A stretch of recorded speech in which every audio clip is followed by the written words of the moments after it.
Mr. President, I stand today to urge my colleagues to support one of the most important pieces of legislation that has come before this body in decades. Senate Joint Resolution 10, the Hatch-Lee Balanced Budget Amendment proposal.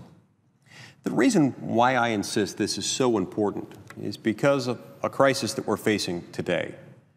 We've accumulated about $15 trillion in sovereign debt on behalf of the United States. $15 trillion. It works out to about $50,000 for every man, woman, and child in America. This is an amount of money that could represent an expensive car. It could represent a college education.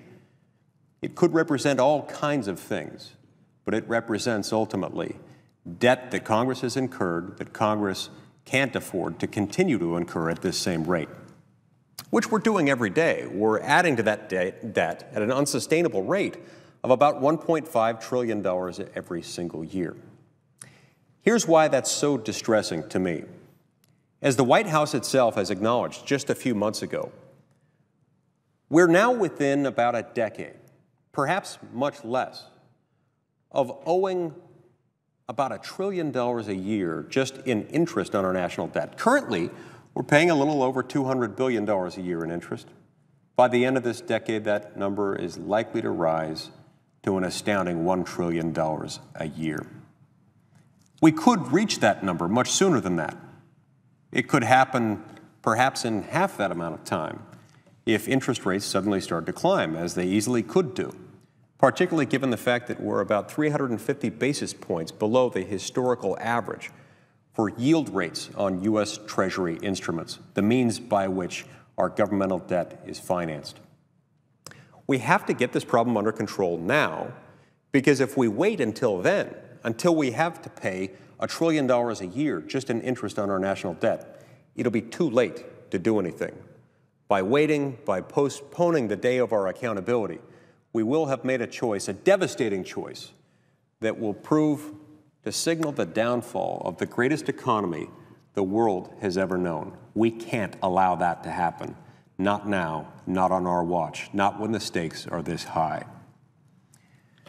If we have to make up that difference, the difference between the $200 billion a year that we're paying now and the $1 trillion a year that we'll have to be paying in interest on our national debt just a few years from now, that money has to come from somewhere. That money isn't something that we can expect simply to obtain through an increase in taxation. Over the long haul, we've learned that our tax system is capable of generating a revenue stream equaling a little over 18% of all the revenue that moves through the American economy every single year. A little over 18% of our gross domestic product. As this chart shows, that percentage remains relatively constant. It's remained that way for many decades, going back to at least 1960. It averages out a little over 18% of gross domestic product. Now, that remains true even when we go back 30 years or so, when our top marginal income tax rates were approaching 90%. The economy finds a way to produce no more than a little over 18.5%, a little over 18% of GDP. So we can't just raise taxes at that point in order to generate more revenue, because our income tax system, no matter how we tweak it, no matter how high we raise top marginal rates, isn't capable of generating that much revenue.